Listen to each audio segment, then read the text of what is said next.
evacuation of the Olympic Peninsula's 100,000-strong population, the records get sketchy. Once the region is swept clean of civilian eyes, the flow of information trickles to an eventual stop. R.A. has always maintained that the evacuation was done in the name of national security. That there was simply nothing more patriotic than sacrificing your homes, with the communists plotting our demise across the Atlantic. Certainly not because there was any danger from the strange experiments happening inside, or situations most unnatural to witness. R.A. kept a wide berth, displacing citizens far ahead of the front line, so first-hand accounts of things going awry were rare.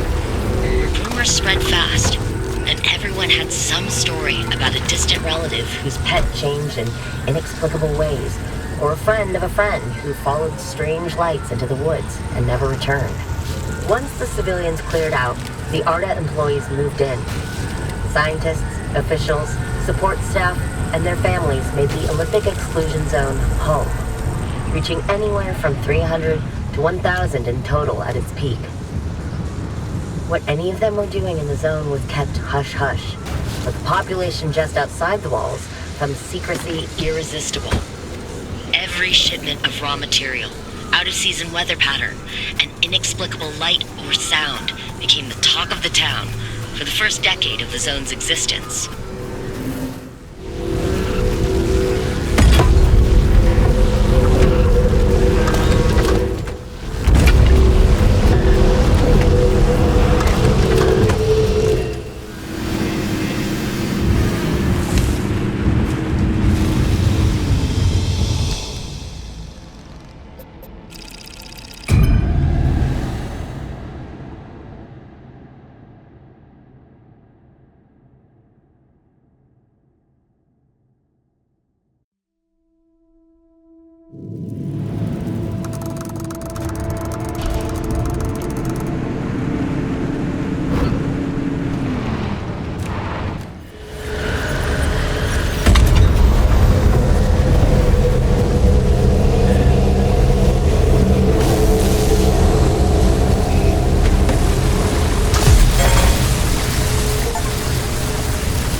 No, that thing you saw was not Bigfoot. Never was, never will be.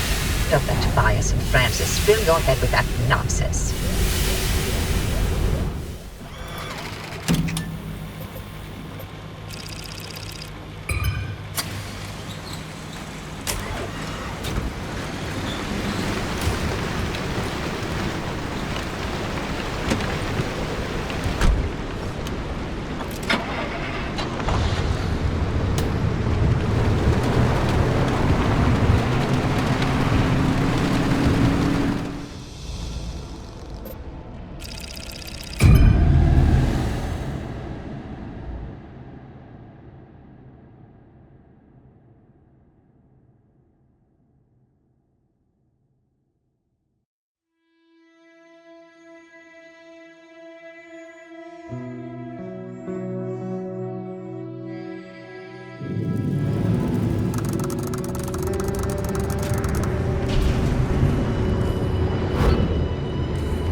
I remember red metal like it was yesterday. You up to your eyeballs in paperwork?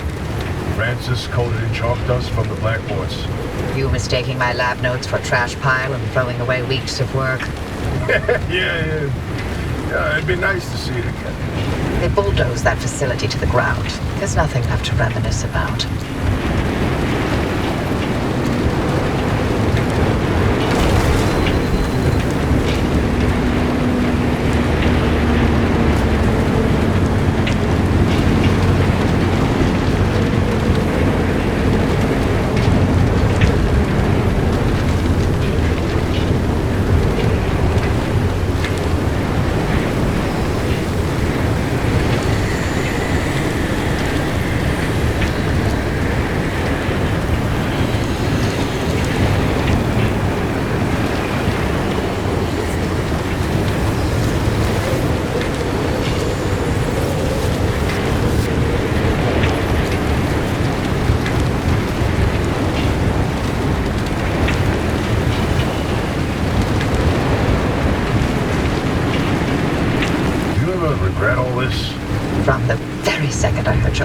through my speakers.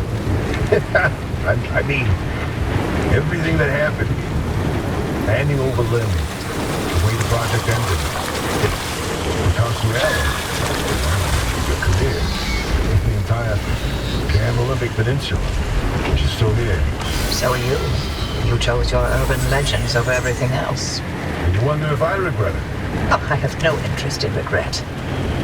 I want to know if you ever felt that leaving was a real option. After everything I've seen and heard and felt here, no, not a chance. Then we have that in common. How's Francis? He hasn't left the bedroom. I'm sorry you didn't know about his demotion. It wasn't my secret to tell. It's fine. The business between him and me.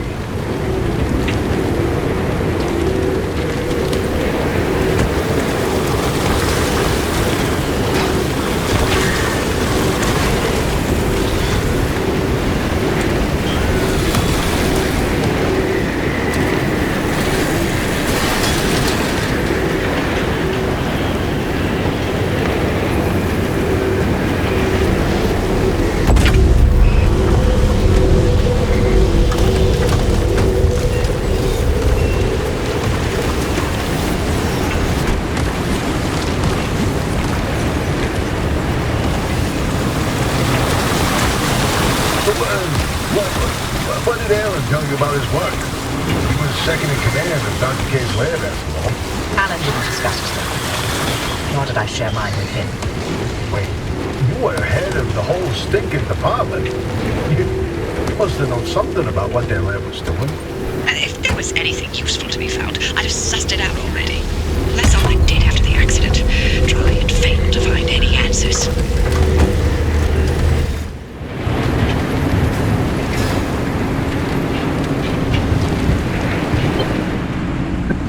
Dr. K's access records were coded to the lab that used to be here.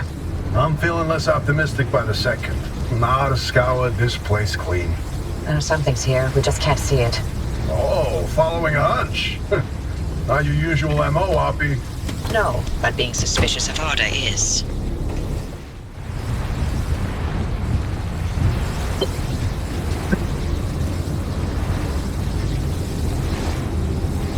Whoa, driver, hang on. Where are you going? That should have been the end of the facility. According to the blueprints, anyway.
Security protocol activated.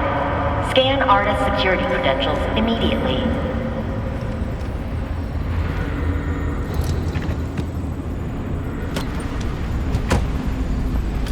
Well.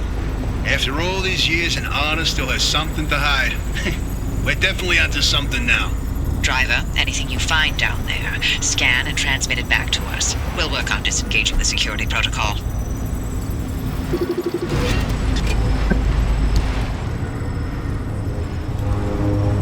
Okay, here's something. This thing in the deep zone, they called it the well. Oh, fantastic. Tobias, run those reports through the decryptor and see what you can find.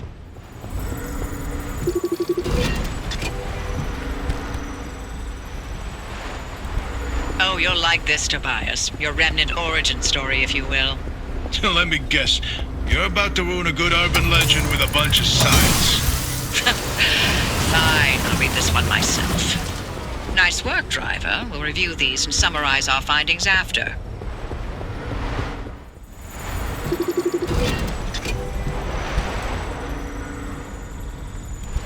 These lab notes are complete gibberish. What about these diagrams, though? It looks like he was trying to convey something. You can admire the doctor's newfound art skills All you want. You won't find anything useful in them.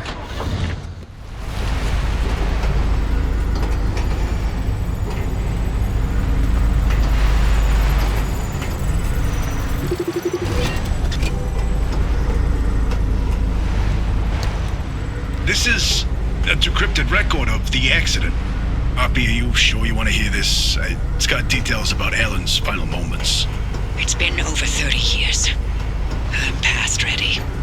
Go on, driver. Keep snooping and see what else you can find.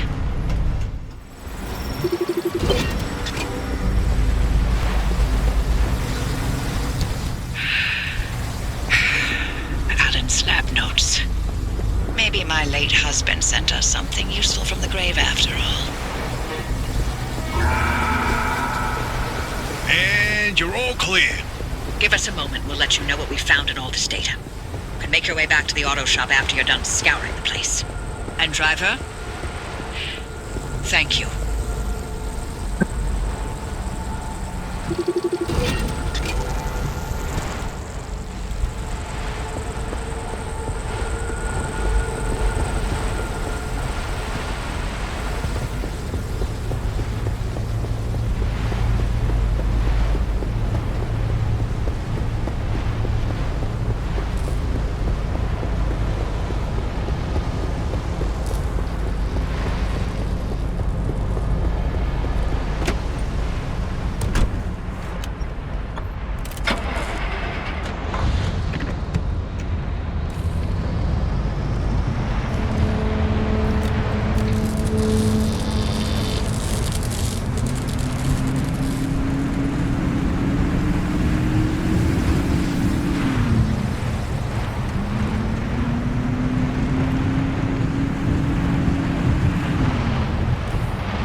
Driver, you hit the jackpot.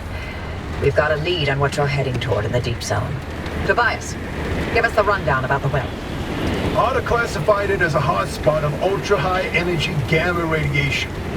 Its eruptions were spontaneous, and ultimately R.Havelock made no conclusion about what caused it, when it would blow, or how destructive it would be. R.Havelock, of course, wanted to control this bottomless well of energy. So they brought in Dr. K and Alan to research activation and containment. They discovered a way to reliably trigger the well, and that was the remnants. And that's what the remnants have been leading people towards. The well.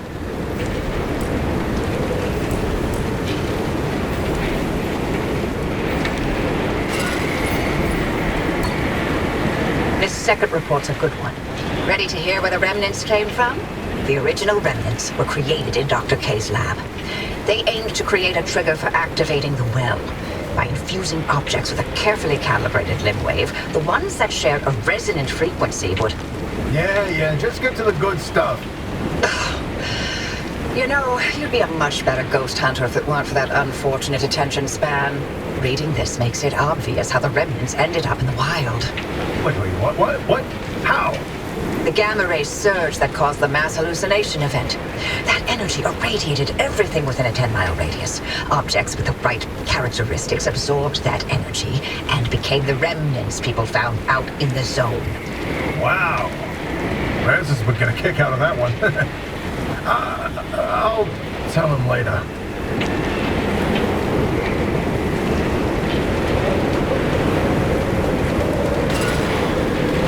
I've reviewed Dr. K's lab notes. Now we know what he was doing in that lab after the accident. Spinning in circles for years. His injuries were real. Dr. K's radiation exposure should have been fatal. And the minute he could stand on his feet again, Otis shuttled him right back to his lab and bid the monkey to dance. They allowed him to carry on in the hopes that he would reproduce anything useful. He worked for 2 whole years before they quietly retired him from his post. Sorry we scrambled your brain. Here's your pension. Bye.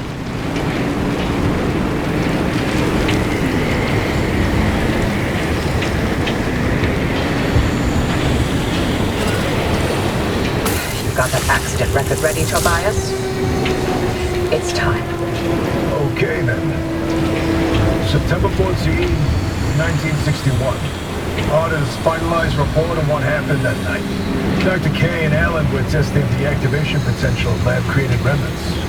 That night was a run-of-the-mill remnant test, nothing out of the ordinary. The remnant in question was a tungsten cube. At 3:23 a.m., the cube was brought towards the well, and the well reacted at nominal levels. However, at the 500-meter distance, the cube was sucked into the well and triggered the gamma ray surge. The energy output continued ramping up, and at 15 seconds, showed no signs of stopping. Then, Alan... Go on. I can handle it. Dr. K testified that Alan engaged the suppression protocol and the kill switch, both of which failed.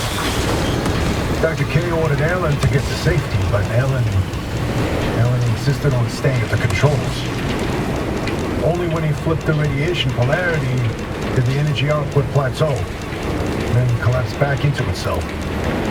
Alan's gamma radiation Exposure was fatal due to his proximity to the well.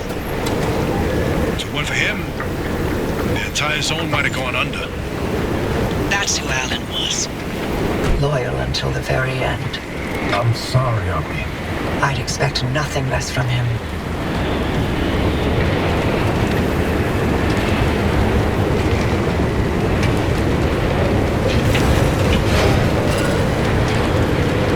Once that car gets to the well, we can expect another gamma ray eruption. We'll need a way to cut it off. And I may have found the answer in Alan's lab notes. His work on that suppression technique was top-notch. What's interesting is Dr. K and Alan didn't know any more than we do now. They had no conclusions about what the well is. Or what the remnants did. Or how they interacted with this well. Maybe they're ladles that scoop out a metered amount of gamma radiation. Maybe they trigger an eruption that we can't stop and will destroy the zone if we get it too close. That's a hell of a range. What are we going to do? We keep going. But if it's an eruption... I already sacrificed the Olympic Peninsula once for Limb Tech. How many chances for total and utter fallout does a gal get in her life, huh? In another life, we would have made a fantastic team. In no universe would I not have murdered you in your sleep.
Easy. Except for the issue of the old wall.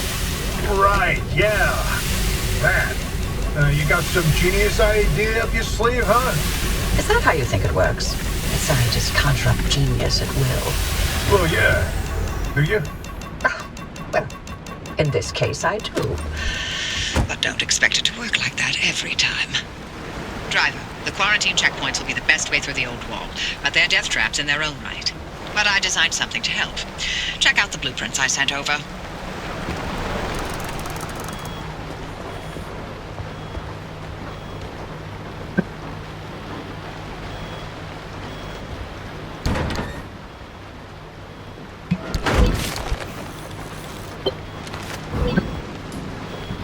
The old anomalies took up residence in the crossing points. It's not enough to have a shield. The shield itself needs to be shielded. The energy drain on that shield is massive. It won't last you more than 5 seconds.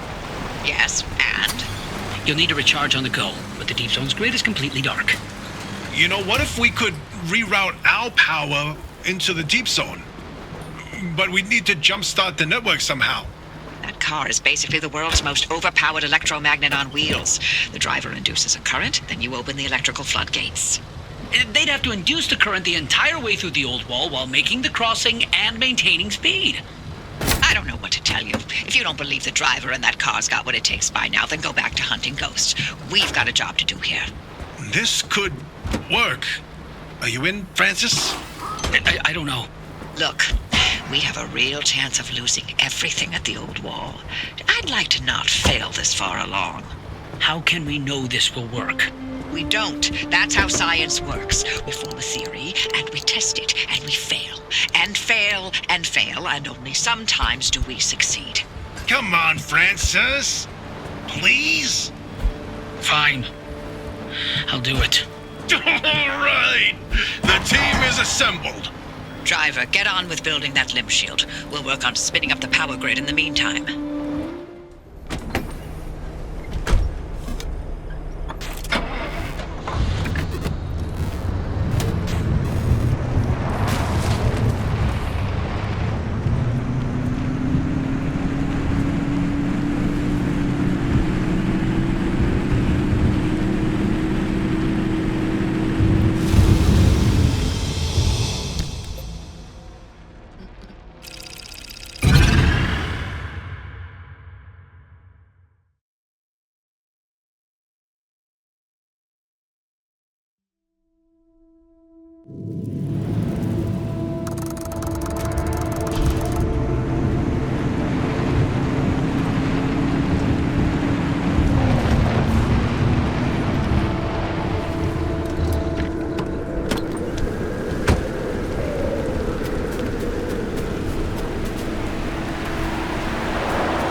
I gotta ask, were you around when the old wall was nearly breached? You want to know if I was involved? I mean, sure. No one knew more about where anomalies came from than you.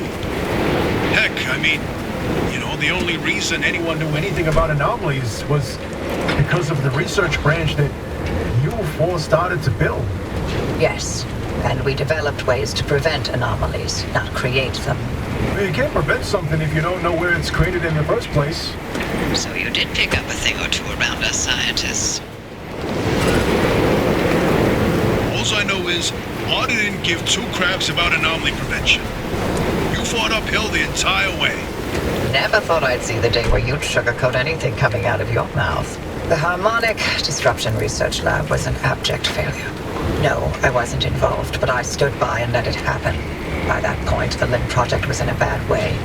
Either it found a breakthrough and justified the government resources it was sucking up, or the entire project was put down. Everything depended on this technological quantum leap that evaded us for decades. In response, all good sense went straight out the window. For every wonder pulled out of thin air, limb technology conjured increasingly greater horrors. But it was done in the name of progress. We were powerless to stop it. The Harmonic Disruption Research Branch was all I could do to soften the atrocities Arda unleashed in the name of progress. I tried to clean up my mess, but I failed.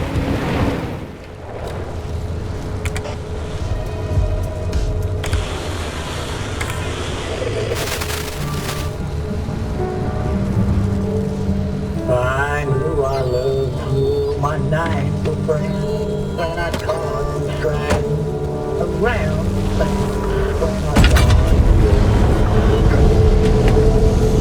And I changed the world, the news, and I know you must be low down there.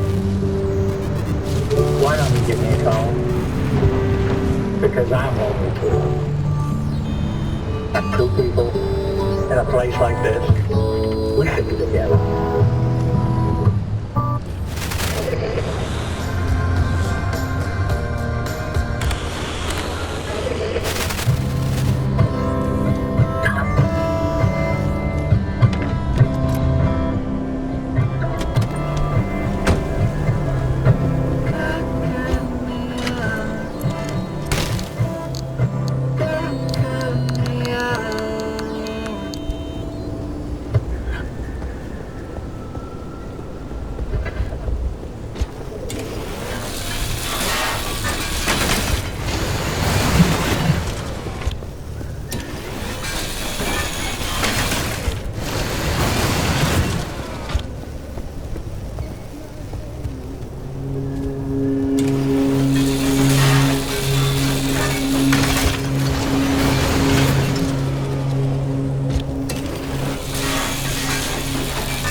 Welcome back to my two best friends and me, where we talk about people's problems in this world, but it's just me this week. You might be wondering why, especially after losing Alex a couple weeks ago. Well, Ben and I had to go out into the zone for some supplies when all of a sudden we heard this rustling in the bush and Alex's voice coming from him.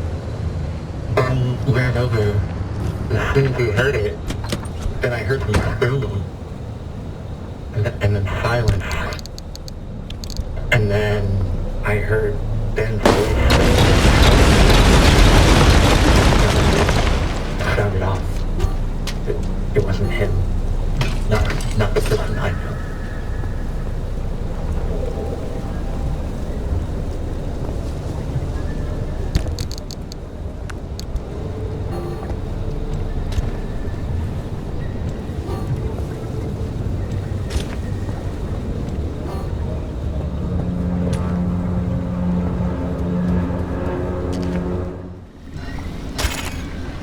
Sadly, that's about where the cold, hard facts end.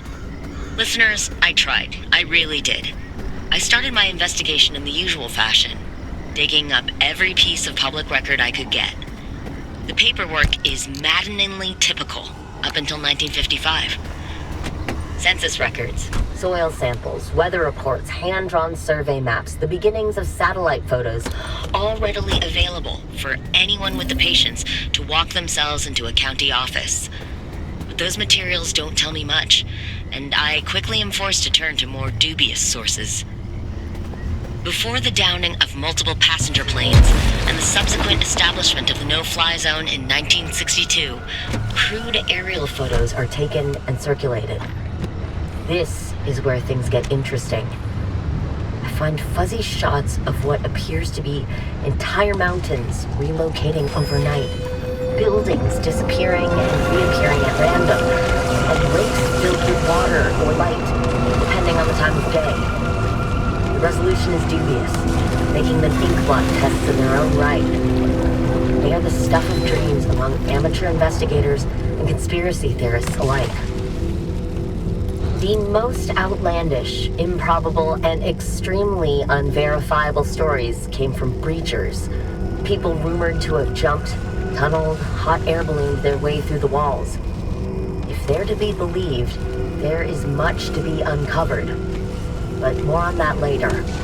LIM technology is not paraded around in the press for long. As the government withdraws acknowledgement that it ever existed, the public's interest similarly begins to wane. Last verifiable activity is an exodus of ARDA employees from the zone, beginning in 1981 and followed swiftly by a full decommissioning of the zone in 1987. After which, those 3,600 square miles are sealed away and left behind with no explanation. A tomb, minutes away from the populous, perfectly normal city of Seattle, with decades of history and secrets locked inside. And that is where I'm left to fill in the enormous, ill-defined gaps.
You're not the first to try crossing the old wall since the anomalies moved in.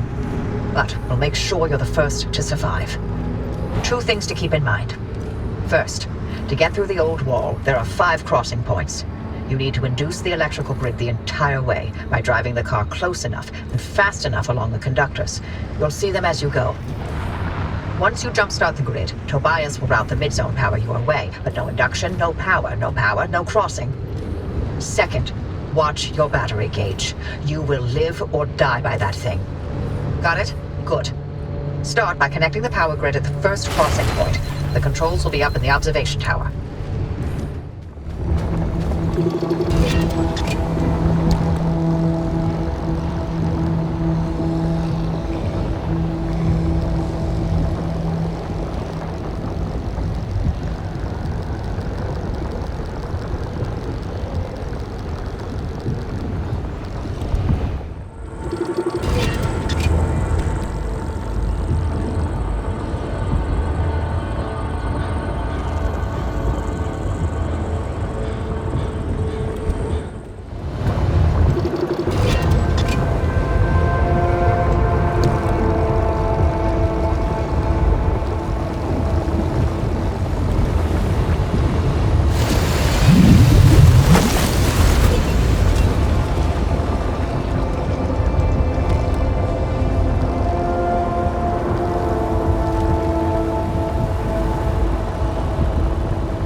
at each crossing point, use them to recharge your battery, and hope they're still in working condition after all these years.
How's the power routing? Well, the neighbors are complaining about the flickering lights, but I told them to light some candles and sit tight. Francis? Levels are good, holding steady. Circuit complete. Keep it up, driver.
Tobias. The power supply is wavering. I'm working on it. Our local battery farm is putting up a fuss. She hasn't been taxed like this in a while, but I'm easing her into it, don't worry.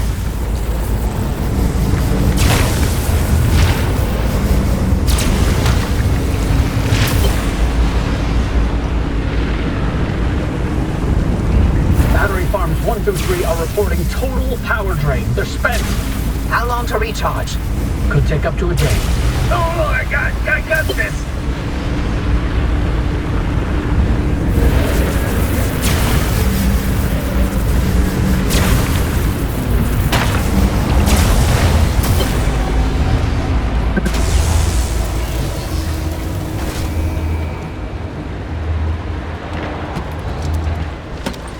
Oh, shit. Total power loss on stations 9 through 15. I'm on it. Oh, shit. Get that power back up. The gate at the final crossing point won't open without it. I'm rerouting power from Battery Farm 6. EC. Too much and you'll blow out your control center. Too little and the entire array's going down. We have no choice.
Reroutes that line. You need to push the connection. Miss it by a split second and we lose the entire power grid. Ready? Please don't do this! Francis, it's now or never. I'm rerouting the grid now. I'll be ready for you.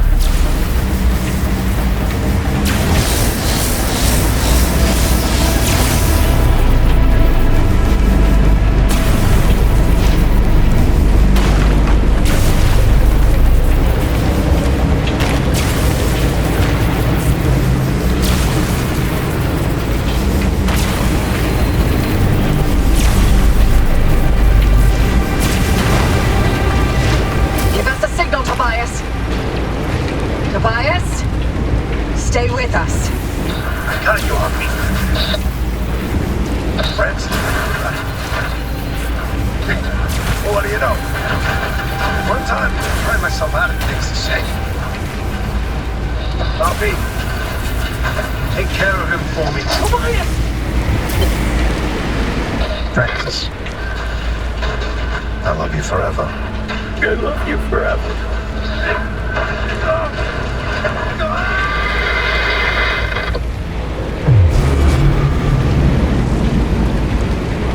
Power's back online. Francis, now! Tobias, answer me. Tobias, answer me. Don't do it. You can't go out there. Driver, the power's holding steady. You can open that final gate.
scramble and instability. I'm afraid, Tobias. I told you. I told you, didn't I? We weren't ready. We should have planned it better. We should have known. We did the best we could. No, do not give me that. If we had, he'd be here with us. I'm sorry, but we've got to help the driver. Don't you dare. What? Wait, is this how you dealt with Alan's death? You put your head down and let work fill the gaps? Actually, that's precisely what I did. And you'll recall the breakthrough in self-healing materials that I made that year. Oh, well, good for you. I'm sure Alan would have been very proud of you using his death that way. You know what? That whole pep talk I gave you before to convince you to go through with it. That's precisely the same crap Alan would tell me all the time. It's worth the sacrifice. Stay late, don't worry about me. Finish your work, then we can start a family. Always he'd spew that crap. So why'd you say it to me? Because he has to have been right. Because if I let myself think he was wrong, then I can't live with that regret. I gave everything for Lim. This is the last thing I'm holding on to for myself. Every single day I still think about how if I had left the zone when we had planned to, I wouldn't have lost Alan. I hoped that Lim Tech was done killing our own. I'm sorry about Tobias. Tobias was all I had.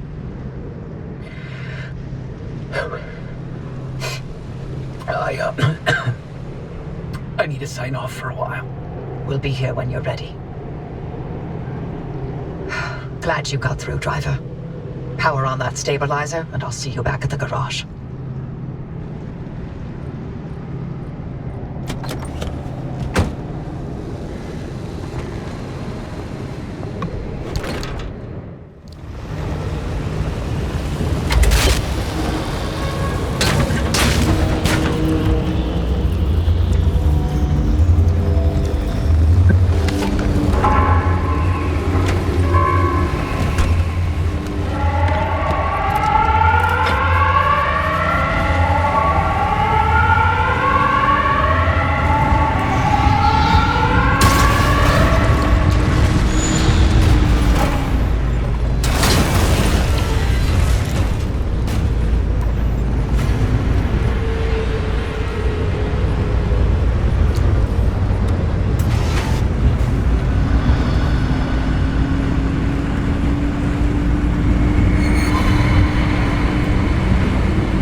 Welcome back.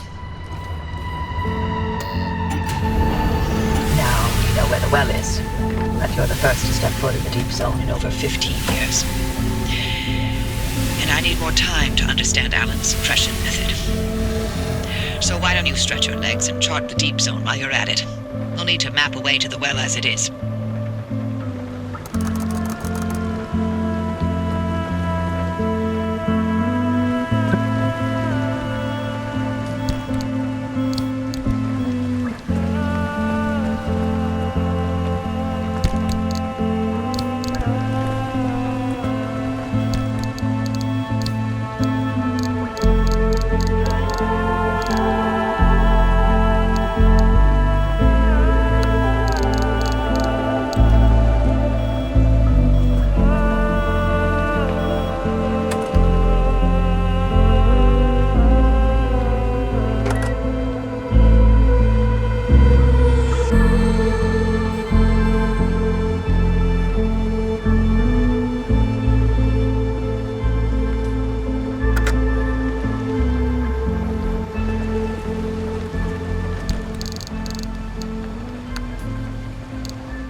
Francis.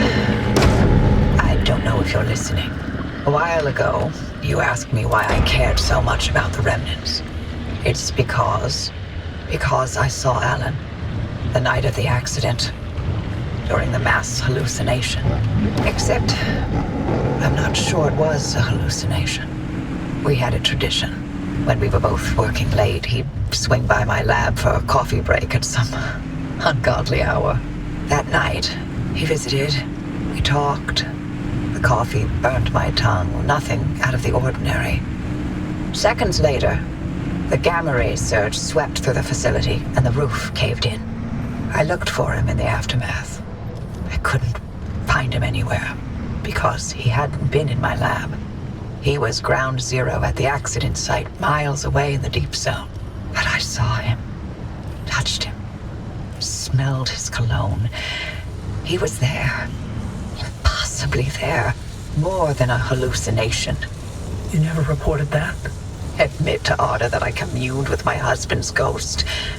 When they were already looking for ways to push me out, not a chance. I gave them my technology and my home, but I'd be goddamned before I let anything destroy my professional credibility. And this remnant? It's my last chance to know if what I saw was true, if it came from the well, or if it was all in my head. The things we spoke of, things I couldn't have made up. Never mind. I know how it sounds. Like you've seen a ghost.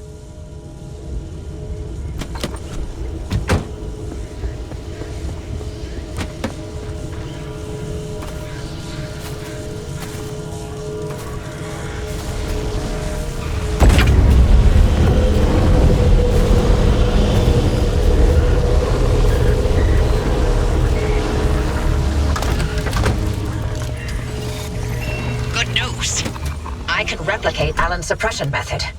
We'll stand some chance of halting the gamma ray burst from the well. 30 years later, my late husband still manages to impress. Figuring out how to keep you alive once the reaction gets going, however, that's harder. But I have an idea. Francis, I need your ear. Go on. We know that as soon as the car gets to the well, the trigger will be instant. Once this remnant expends its energy, gamma radiation will erupt from the well, and the driver will be at ground zero taking the worst of it. But can we activate the gateway as soon as they make contact? It's tricky. Too early, and we may interrupt whatever reaction process the remnant carries out. Too late, and it's bad news for the driver. There's too many unknowns. Only the driver will know the right time to use it. How can you be sure they'll live long enough to make that call? The ARC device has been transmitting data every single second since it was installed. Every drop of fuel, every spark plug that car's lit, I have on record.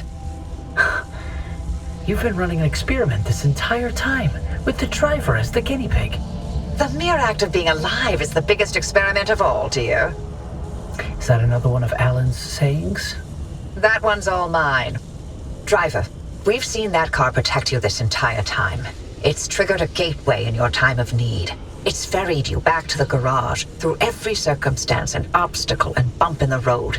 So we can trust that it'll protect you long enough to get you away from whatever and wherever you end up. Still sounds like a heavy dose of blind faith to me. Could be. Oh, there's one last part to this, and it's waiting for you back at the auto shop. Take your time. Enjoy the view.